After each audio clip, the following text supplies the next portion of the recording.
तो जो पहला वाला है,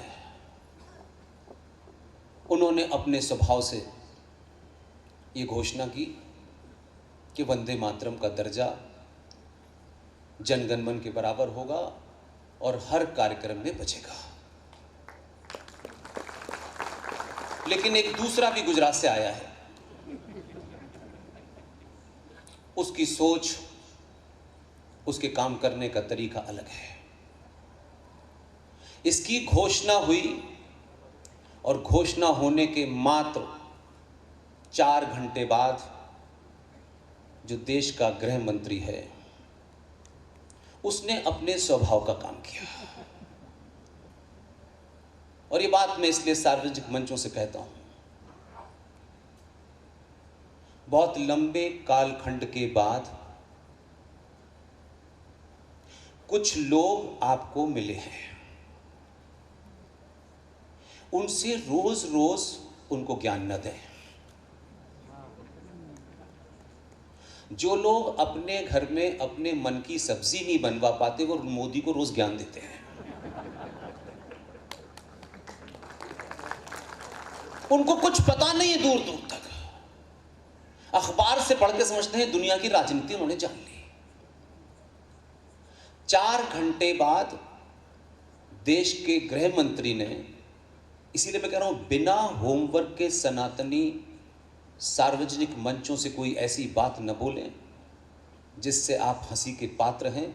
और आपका युवा जो 20 साल का है, जो संचार क्रांति के इस दौर में उसके हाथ में जो ताकत है, वो आपको वही सुने और पता चले कि 5 मिनट बाद वो उठ के चला जाए, क्योंकि मन से अनर गलल बातें, बेमतलब की, बे लॉजिक की, इलॉजिक की बातें कोई करे जा रहा है 3-3 घंटे के प्रवचन में, वो सुनने नहीं आएगा। वो जो 15 से 20 साल का बच्चा है, उसने मैगी खाई है, उससे 2 मिनट से ज्यादा उसका पेशेंस नहीं है, इसलिए 5 घंटे का प्रवचन मत दो उसको। मैगी में राष्ट्रवाद लपेट कर दोगे तो वो 4 घंटे सुनेगा। इसलिए नंबर 2 ने, इससे पहले कि कुछ लोग चू चू चू चू करते इस डिसीजन से, उसने होम मिनिस्ट्री की किताब मंगाई और ये साफ कर दिया इसे ना गाने पर कौन कौन सी धाराएं लगेंगी। अब भाईजान ना हंस रहे हैं ना रो रहे हैं।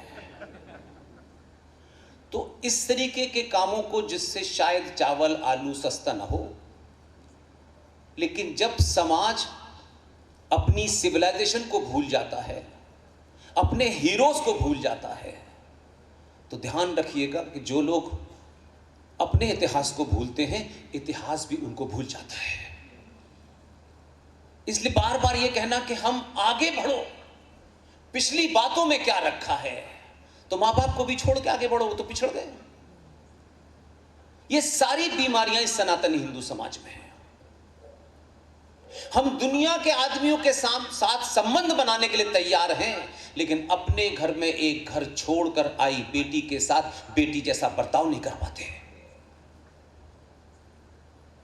ये मेरा है, ये तेरा है, ये उसका है, ये अगड़ा है, ये पिछड़ा है। हम एक ही परिवार के लोग एक साथ नहीं तैयार हैं और दुनिया के विश्व को जोड़ने चले हैं हम। इसलिए मुझे खुशी है कि पुणे में आयोजकों ने मुझे बुलाने का रिस्क लिया है कि पिछली 1000 सभाओं से सबको पता है कि मंच से जिसने भी मुझे बुलाया है उसका धन्यवाद। लेकिन जब मैं मंच पे आता हूं तो जिन्होंने मुझे बुलाया होता उनका भी ख्याल नहीं रखता।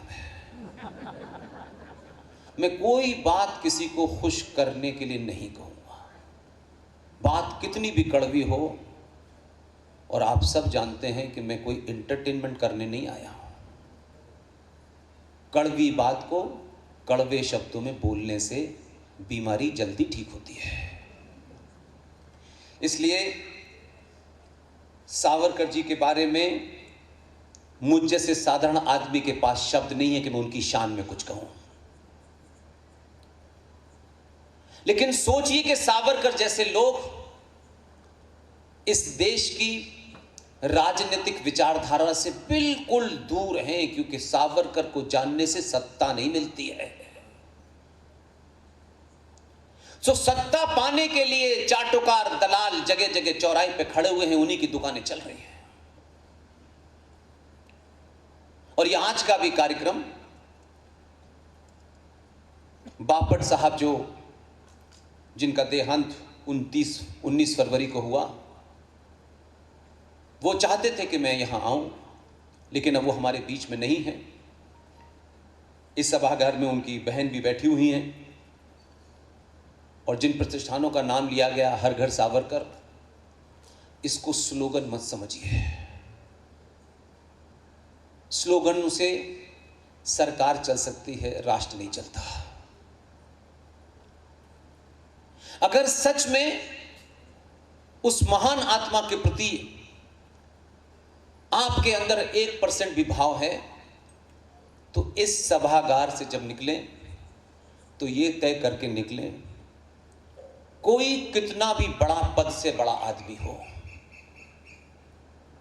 सनातन हिंदू सभ्यता में कभी पद पे बैठने वाले आदमी का इसलिए सम्मान नहीं किया जाता कि वो पद में बड़ा है। ये बीमारी हमें सोचिए। वो बहुत बड़े पद पे हैं, ज्यादातर बड़े पदों पे गधे बैठते हैं, क्योंकि अच्छे लोग उस पद तक पहुंचते नहीं है, क्योंकि वो इतनी कड़वी बात कहते हैं, क्योंकि लोगों को सबको अच्छी बात चाहिए होती है। इसलिए मेरा अपना मानना है कि सावरकर हर घर तो जाएं,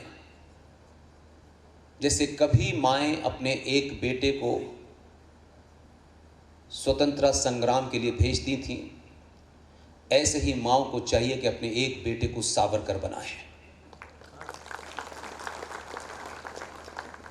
और माओं से, बेटियों से, बहनों से मेरी एक नाराजगी है। 2026 के भारत में भी हम आज तक अपना आइकॉन नहीं चुन पाए। आप महाराष्ट्र में हैं, मुंबई के फिल्मी भांड, पैसा लेकर के अपने बाप को गाली देने वाले लोग सनातनी हिंदू समाज के आइकॉन तय करते हैं। फिल्म इंडस्ट्री तय करती है कि देश की सबसे खूबसूरत महिला कौन है। और जब आप इन चीजों में लिप्त हो जाते हैं, तब सावरकर नहीं बन सकते। इसलिए सुंदरता की पहचान तैमूर की अम्मी नहीं है, सुंदरता की पहचान छत्रपति शिवाजी की मां जीजाबाई है।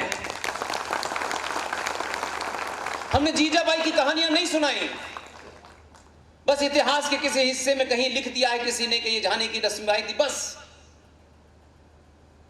किताबें बदलती रहती हैं, सरकारों के आने के जाने से ये पढ़ाया जाएगा, ये नहीं पढ़ाया जाएगा। लेकिन कुछ किताबें, कुछ लोग किताबों के मोहताज नहीं होते। इसलिए जैसे जैसे आप अपनी उस सिविलाइजेशन को खोजेंगे जो पूरी दुनिया आपकी तरफ देख रही है, जो पूरी दुनिया में हलचल है कि भारत के अंदर एक नया जागरण हो रहा है। नया जागरण नहीं हो रहा, भारत अपनी उन जड़ों की तलाश कर रहा है, और उन जड़ों से जिसको जोड़ लेता है उससे भारत भारत बन जाता है।